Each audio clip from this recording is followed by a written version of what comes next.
What do we do with our memorabilia and our childhood collections, our vintage or antique toys, or our other family trinkets and treasures?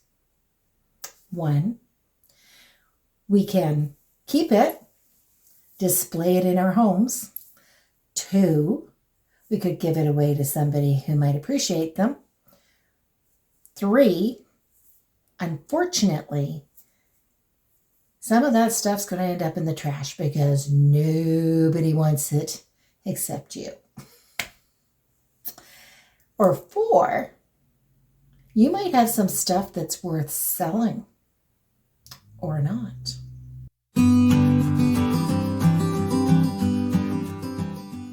So in today's video, I am finally going to get to go through some of my family memorabilia stuff and old toys and other knick-knack type things. This box here and this box here were in my cedar chest, and then I remembered I had another box of similar type items.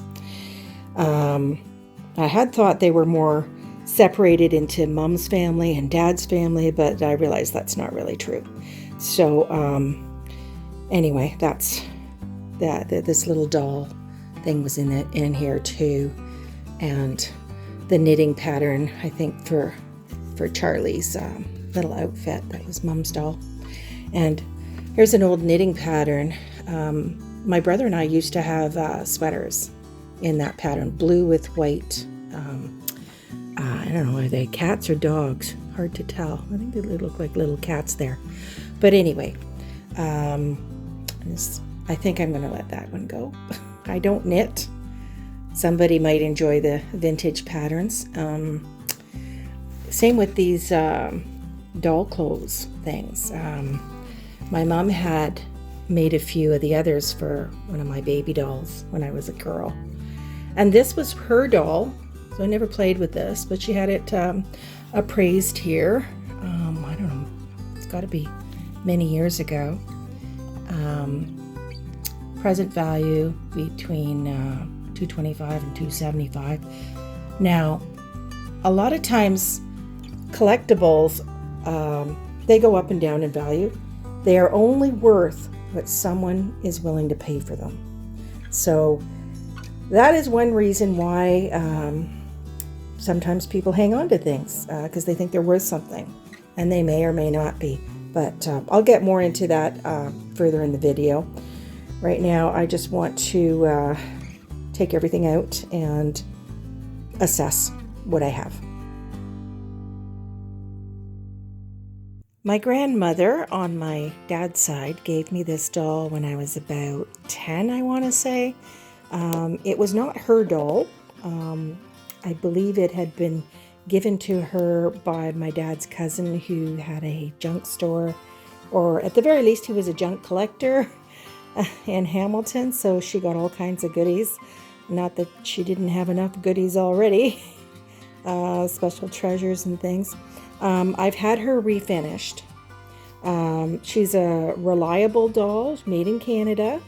Her head, arms, and legs are all the composition material, which is like wood fibers glued together. And then the body is it's stuffed, and she does have a speaker in her, so she probably used to say mama, but that doesn't work anymore. Now, I made this outfit for her when I was about, I don't know, 10, 11, 12, somewhere around there. Didn't have a pattern, I just kind of winged it. And then I ended up getting, when I had her refinished by a friend who had a doll hospital, she made some clothes for her and got her these replica little socks and shoes. So yeah, I'm not sure. I could probably let her go if I could sell her to someone who would appreciate it. I would probably do that. Can't take her with me when I go. And I had all boys, and even all my granddaughters are too old to play with dolls. And not that you would necessarily want them to play with an antique doll and break it. So it might be nice for a collector somewhere. Now, as I mentioned before, this was my mom's doll, and his name is Charlie. And poor Charlie here, as you can see, he's missing his thumb there. And he also has, unfortunately, a broken head that my mom glued back together. The story being that she was holding my brother, who was probably about 2 at the time, and Charlie here, and she meant to put Charlie up on a shelf. And I don't know if my brother moved suddenly or what happened, but she lost her grip on Charlie. It was either drop my brother or drop the doll. And unfortunately, that's what happened to him. But I thought it was also really uncanny, the resemblance of Charlie here to my oldest son when he was a baby. And his name was also Charlie. I'll see if I can find an old baby picture of Charlie to compare with. Anyway, I had thought about putting Charlie in a shadow box, and I actually bought one, but it was a little bit too small, so I'm not sure if I'm going to end up doing that or not. I have 2 of my mom's little tea sets, both made in England. This particular one also says it was by Corona. Never heard of them. I'd have to do some research. They're not in perfect condition. This got a crack there. This has been broken and glued back together. I thought this was kind of neat. Little animals. I don't know if those are from nursery rhymes or what they are there. I always really liked this set here. I thought they were very pretty, and the shape of the teapot was really unique too. And I only have 2 knives and 1 spoon left. I don't remember if I had any more when I was a kid. I think I might have had a few more utensils, and they've obviously got lost. And I had thought about doing a shadow box for them too, but I'm not sure about that. These puzzles here, my brother and I used to play with when we went to my grandma's. So, not sure what year they're from exactly, but early 60s, I'm thinking. So I don't know if they're worth anything or not, but I think I could probably let those go. So my mom also had this little collection of figurines. This is the Hatbox series by Wade of England. And yeah, I think they are a collectible type thing. I think I saw some on eBay for about, I don't know, $10, $14. There was a range. But she has these little carved people too. Man, two couples here. And then there's like a little metal soldiers there. And this little dog, seems pretty old to me, but I think I remember my mom said that belonged to my brother. So I don't know where it came from originally, but I'll see if my brother is interested in having that. This fan belonged to my great-grandmother on my mom's dad's side. And it was part of her wedding ensemble. She had a wedding dress that was very similar to the color of the ribbon, kind of a wine-colored gown. And I didn't want the gown because I have no room for that, but I suggested that could have been donated to a museum. But my intention with this fan was to put it in a shadow box, and I think I still may do that. My grandmother had a lot of doilies and antimacassars, and I whittled down the collection to what you see here. My original plan was to, again, put them in shadow boxes, or one at least, I don't know, but obviously that didn't happen, and I don't know that it will either. So I maybe should just let all of these go. these are all the trinkets and things from my dad's side of the family. This here is a glasses case for my great-grandmother on my dad's mom's side. They're the little round spectacles, and one of the arms came off, so I'm trying to repair that. I had always wanted to put that in a shadow box. Actually, I thought about putting a lot of these things in a little shadow box, but I'm changing my mind about that. It's a picture of my dad there and his Aunt Nellie, and I just thought the detail on some of the stuff is just amazing. This little book, The Angel in the House, I just thought that was cute. It's like I don't know if it's like a poem or something there, but little leather cover on it. This is a light in the dark, a little earthenware candle holder. I believe this had some kind of face powder in it originally. And this is empty, but it has it's an old little rouge container, a snuff box, and it's kind of like, can you see the fancy design on there? It's hard to see, but there's that. A baby brush with a bee, it's so soft. And my grandmother had a collection of these little elephants. She actually had about 6 of them, and I got rid of half of them because I don't know why, but anyway, but I don't display them, and I know they have to be all facing one way or it's bad luck, you know. A little iron pig, an old round picture frame, a candle holder here, a sugar cube tongs. I believe this is actually silver. I never use sugar cubes. And here, this is from what's it say? Can you see that? Something House, Dallas, Texas. Yeah. New City Hall, Dallas, Texas there. And this is New City Hall, Dallas, Texas. Yeah, so I guess they were in Texas at some time. But anyway, I think, I'll probably keep the pictures. So I'll take the pictures out of the frames, get rid of the frames, and yeah, I think I can let these things go. Finally, in the last little box here, I have a picture of my mom when she was a little kid, and I believe this frame is what they call lucite. I could be wrong about that.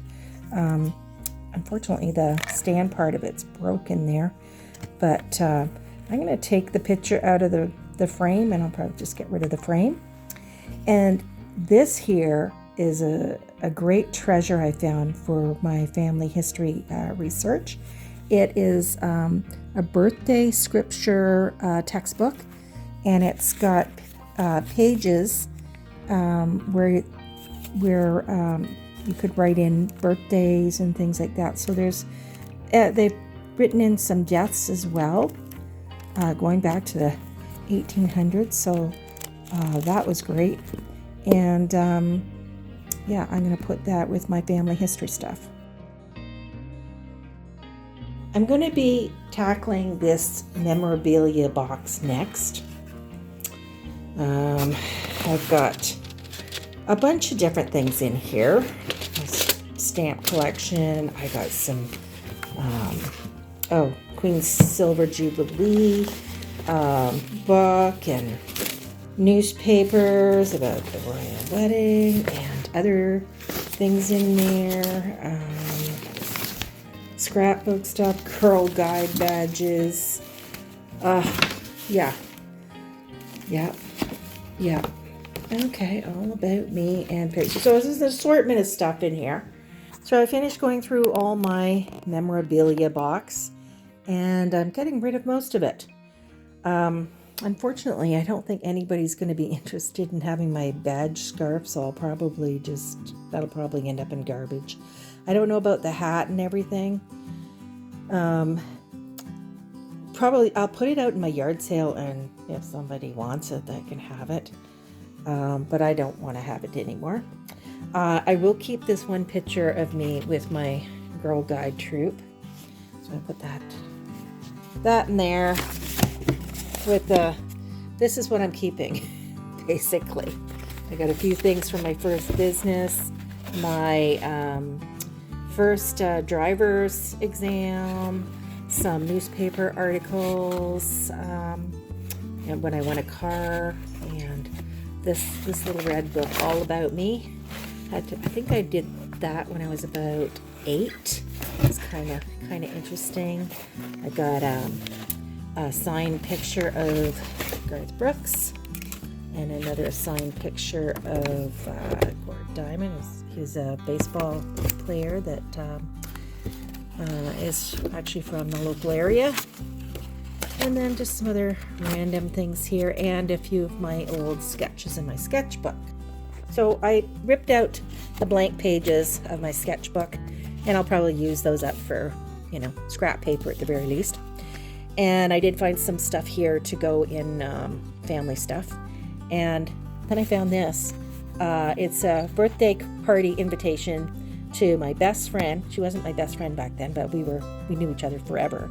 And she invited me and my brother to her 9th birthday. I'm going to give this to her. I think she'd get a kick out of getting that. So, this is all the stuff I plan on getting rid of. Okay, down here, this is ticket stubs and swim certificates and my 4-H certificate. I'll shred all that. Recycling. Unfortunately, I think all these badges for day camp and whatnot and swimming lessons are garbage. Oh, I also have, those hospital name tag things when I was in the hospital with asthma as a child. And my silver 4-H spoon, which I totally forgot I had. And this little metal 2003. I can go in metal salvage. Even this spoon, I know silver is quite valuable, but I will put it where it belongs. And these are all my stamp collection that I have left. I have them sorted out into Canadian and England, Germany, and Texas. There's this other one, and there was a couple of magazines and there's stamps in there too, which were kind of neat, so that was pretty good. Anyway, I got some newspaper clippings when Elvis died, a Beatles kind of baseball card, the Queen's Silver Jubilee commemorative magazine, plus the commemorative stamps. And on the back, I also put in there, I had I think that's a £1 silver coin for the Queen's Silver Jubilee. More stamps, as you can see, and English money. And then, of course, some newspaper clippings at the royal wedding and that. And actually, I think there were there's a whole bunch of other clippings in there, all related to the royal family. And, of course, I have all these commemorative souvenir coins, which I also don't want. And, yeah, that's about it. I forgot to mention these pictures here. There's a few of them. They are of some brownies, which is like the little girls before they can get into guides. And I can't remember who they are, if I ever knew them. I don't think I really knew them very well at all. But anyway, I'm thinking I am just going to throw those pictures out, unfortunately, because I don't know who they are. I've decided to put all these things aside to sell, either in a yard sale or I may look online and see if anything is worth trying to sell online. And I also thought some things might be worth taking to some type of collectible store and see if I could either sell them outright or on consignment. I'm not sure. I know there's several different ways you can go about it. And I mean, if you're in a hurry to get rid of things, then obviously it probably would not be worth doing that. But since I've got lots of time to try and do this, yeah, that's what I'm going to do. But on to the next thing.